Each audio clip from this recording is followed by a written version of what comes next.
South ஆப்பிரிக்கால போய் விளையாடுறாங்க. இந்தியன் டீம் சவுத் ஆப்பிரிக்கால போய் விளையாடுறாங்க. கென்யாவோட ஒரு மேட்ச் தோத்து போயிடுறாங்க. அடுத்த மேட்ச் ஜிம்பாவேவோட.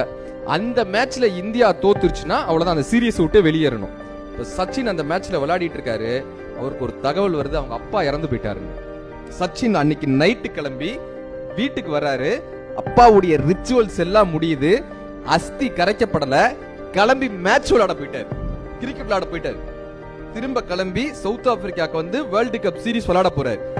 அந்த பீரியட் எப்படி தெரியுமா இருக்கும்? சச்சின் டெண்டுல்கர் விளையாண்ட அந்த காலம் எப்படி தெரியுமா இருக்கும்? சச்சின் அவுட் ஆயிட்டாருன்னா டீம்ல இருக்க அத்தனை பேர் அவுட் ஆயிடுவாங்க. இந்தியன் டீம் ஆரம்பிக்கும் போதே, அந்த மேட்ச் ஆரம்பிக்கும் போதே கமெண்டர் கான்பிடென்ட்டா சொல்றாரு, இன்னைக்கு இந்தியா தோத்துரும், ஜிம்பாப்வே ஜெயிச்சிடும்ன்றாரு.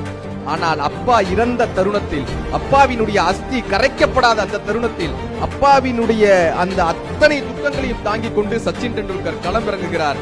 செஞ்சுரி அடிச்சார். 100